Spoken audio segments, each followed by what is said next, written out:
All right, guys, let's get some NCAA basketball picks and props for Tuesday, March 5th slate of games. Trey, let's look at the leaderboard. Have you start us off?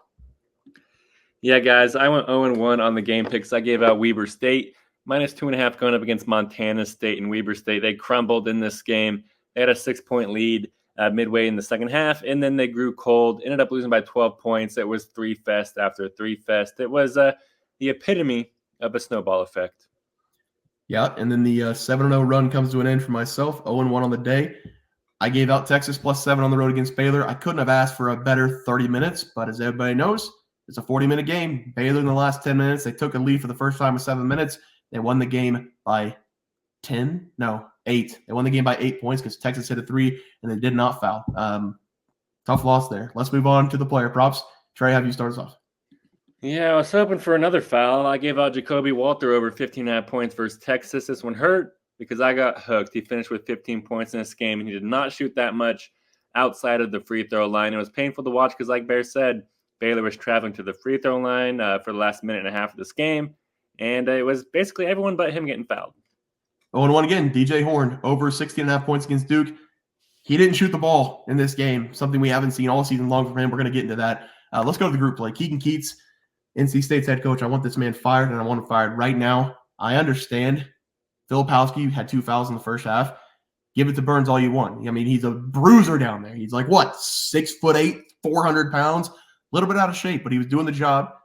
But in the second half, if you see 22 dive every single play, you're going to stop it if you're Duke. And NC State had a lead with 10 minutes left, and they kept running 22 dive to Burns down low and just kept giving it to him, kept giving it to him, kept giving it to him. And this man was gassed. He had nothing left in the tank, and Duke was playing the easiest defense in the entire world in NC State. They didn't get anybody on the outside involved. DJ Horn was sitting in the corner for most of the game.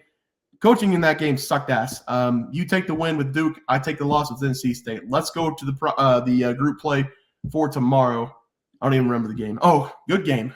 Purdue going on the road against Illinois. Illinois -2, over under 164.5. It is March, Trey. It is March. I'm taking Illinois -2. I'll go first. The Giants fall. Purdue always fails in March, so I'm going to take Illinois here. Illinois also held Zach Edey to 10 points in the first matchup. They did lose, but obviously they have a plan to limit Zach Edey. He only had 10 points in the first game, so I like Illinois here -2 at home. I think they get the job done. What do you like? I'm going to stay away from a game pick here. If you want a game pick, I would go with Purdue here, +2. I love that they're underdogs here in this game. They don't like the court getting stormed here, so I think they're going to try everything to not allow that to happen. But my pick, it's going to be the over 164.5 total points in this game. Both these teams, they love to put the ball in the hoop. Over the last 3 games, Purdue, they're averaging 89 points per game. And Illinois, over their last 6 games, their lowest score was 85 points, and they're averaging somewhere near 90 points per game. So both these teams, they're definitely putting on the points here over the last week and a half or so, and I have to expect to continue here in this game. Illinois, they know that they need to continue to pour on the points if they want to compete with Purdue in this game. This is not going to be a low-scoring game. I know the Big Ten is known for their low-scoring games, but Zach Edey, he's going to be pouring on the points. Purdue, they're pretty good behind the arc. Illinois with Marcus Domask and Terrence Shannon, they're going to need to pull their weight. Will it be enough? I'm not sure, but I know one thing's for certain. There's going to be a lot of points. All right, so we are on Illinois -2, and you've got the over in that game. Let's go over to our plays for tomorrow. Big bounce back day from us. How do you start us off? Yeah, guys, I'm going to go over to the action here, and I'm going to be breaking down this Kent State going up against Ball State game.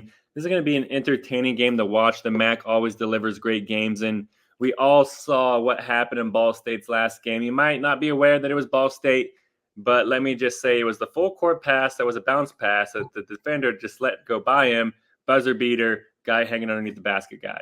And that was Ball State, guys. We all know that they're not going to be over that loss. This is college kids. Give me Kent State here. I'm going to be taking them on the money line. I put -1.5 on the graphic, but just now thinking about it, there's no reason to play with the points. Money line's only -130. And these two teams, they've already played once this year at Kent State. And the Golden Flashes, they won that game by 13 points. Kent State, they're just easily the better team. They come this game ranked 171 in the KenPom, and they are led by their dynamic offense, primarily from behind the arc. If Kent State can get hot early in this game, then this game's going to get ugly pretty quickly. And with how Ball State lost in their last game, and they're already near the bottom in their conference, in my opinion, they may have just given up on their season. Look for the road team to come this game and set the tone early. And especially Jalen Solinger, he's going to come this game and drop 20-plus points here for us with Kent State. He's going to lead us to the promised land. So give me Kent State -1.5 against Ball State. Yeah, Trey, I like the play there. Mac action on that Ball State play. That was incredible to watch.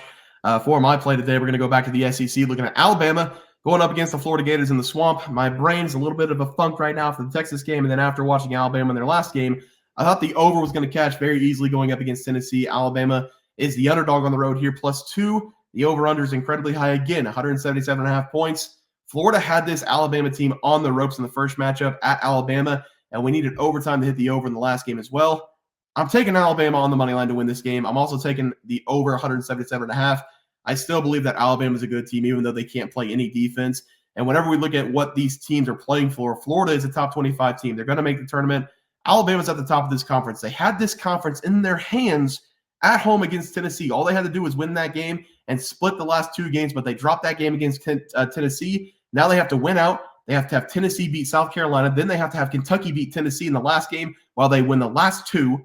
It's March, people. Sign me up for that chaos. I think Alabama takes this game. I think they find a way to win the SEC, maybe even split the SEC conference title. In the last matchup, the score was 98-93 in this game. But if you remember watching that game, Florida, it felt like they were in the control the entire time. I understand if you guys think I'm crazy for taking Alabama. I feel a little bit nuts myself. But Alabama has dropped 2 of the last 3 games. This is too good of a team to have back-to-back poor performances on the offensive side. This team is the number 1 scoring team in the country. They're scoring 91 points per game, coming off a loss, scoring 74 points. They're going to score 100-plus points in this game against the Florida defense. I know Florida, they'll probably score 90-plus points as well. That's just how this game's going to go. But I'm taking Alabama on the money line to get this win. Hopefully this is not a Tennessee and Alabama remake, because I would love to see this game be a shootout again. It was very entertaining the first matchup. Give me Alabama on the money line and the over 177 as the plays. Trey, let's go to the props. Have you start us off? Yeah, guys, I'm going to take us back over to the group play. And I'm going to be talking about Zach Edey here, and I'm going to take him to go over his PRAs going up against Illinois. I really love this over for Edey in this game. He's going to dominate here. We have a lot of great trends working in our favor. The first trend is Edey is coming into this game with a ton of momentum. Over his last 9 games, Edey, he's averaging 41.5 PRAs per game. Edey, he's simply putting the team on his back, getting 25 points, 15 rebounds at the very least over the last month of the season. He is just simply on a roll, and I expect him to continue to dominate here against Illinois. These 2 teams, they've already only played once this year. And while Edey did not pour on the points in that game, he only finished with 10 points.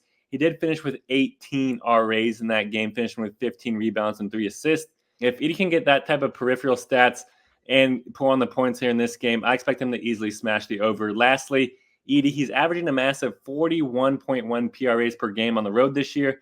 He does not like the courts being stormed on him, and he will do everything in his power to prevent that from happening. So give me Zach Edey to go over his PRAs versus Illinois. Yeah, I don't mind the play, Trey. I like the bounce back spot for him. Let me ask you a question, though, before I go to my play. If you're a top 25 team and you storm the court, you think that's okay? I feel like that's kind of bushel. I think that if you're Illinois and you're storming the court on Purdue, I would avoid massive 7'4", 280-pound Edey at all costs. I would go straight for Matt Painter. No, I'm saying, like, should you storm the court if you're a top 25 team? I mean, have some respect for yourself. I do not think so. Like, whenever Wake Forest stormed the court on Duke, they entered the game favorites. It kind of defeats the purpose. Yeah, okay. So if you're the favorite, don't storm. Yes. I like it. Illinois is the favorite. They're not storming the court. All right. Glad we got that settled.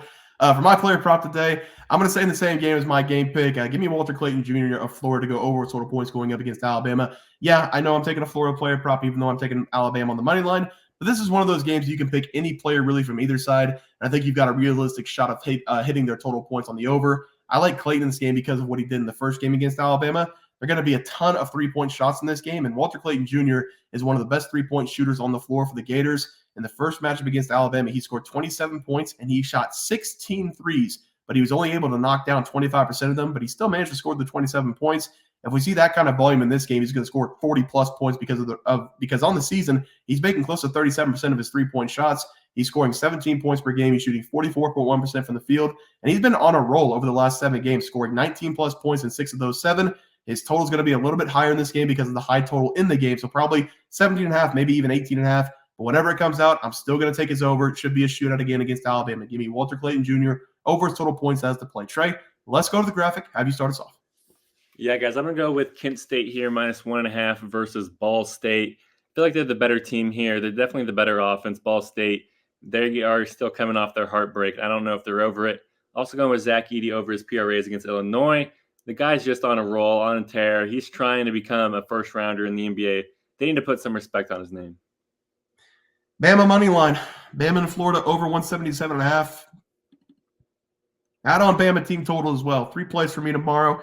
Give me Walter Clayton Jr. over his total points in the same game going up against Alabama. Guys, it's going to do it for the NCAA plays and props for Tuesday, March 5th slate of games. You guys enjoyed the content. Please sure to drop a like in this video and subscribe to the channel below. See you guys next video, and thanks for watching. Bowl. We also have 12,000 subs coming right around the bend. We're at 10,200. We're going to give away 2 tickets to anybody to any game they want. NBA, NFL, college basketball. It doesn't matter. We can wait until the new season for NFL. Any game you want to go, whenever we get to 12K, we're going to have that giveaway coming up as well. We also have a new game. It's going to be Trey and myself versus the Bear Pack. You can call it Pros versus Joes if you want. I don't really like the name because I don't consider us pros. I don't consider you guys Joes. But Trey, if you want to go to the YouTube channel, this is how you guys play. You're going to go to our YouTube channel. You're going to hit the community tab. We've been in the community tab a lot this season. You're going to go to the community tab. We have our plays for the day. So obviously the intro is not going to have plays for today, but these are our plays for our next video. It's the Pelicans -2.5, the Heat -5, Quinnipiac -4.5, and Wisconsin -10.5. Those are Trey's and myself's plays. What you guys are going to do is pick which one you think will not hit, meaning you're going to fade us, which is Pros versus Joes, which is the game called. But you guys are going to try to pick which one is not going to hit. If you guys win, you're going to get a point. If we win, we're going to get a point. We're going to run it Friday through Friday every single week. Whichever team has the most wins, so 4-3, 6-2, whatever it is, that person or group will win $50. If the community wins, we're going to do a wheel spin for the community. If we win, I don't know how we're going to get our cheddar, but you guys are just going to have to subscribe, I guess, more. But that's the game. Hopefully everybody understands it. Trey, let's get into the video. Look at the leaderboard. We had multiple questions this morning about how to become a member for the YouTube channel. Let's do that really quick tutorial. You're going to go to youtube.com. You're going to go to Bears Profit Plays. You're going to search it in. You're going to hit our thing. There's a join button right just to the right of subscribe. You can click that. There's 2 options. You have the Bear Pack for $4.99. That gives you access to YouTube member plays. And then you have the Bear Pack Gold for $7.99 a month. That gives you access to our member plays on YouTube. And it gives you a 1-month membership to our website, bearsprofitplays.com. So if you get the Bear Pack Gold, you save yourself $2 a month. A little bit cheaper if you want to do that. But that is the tutorial for anybody that needed it. We had multiple questions today through email about how to do it, and it wasn't working. But if you want to know, there it is right there. Trey,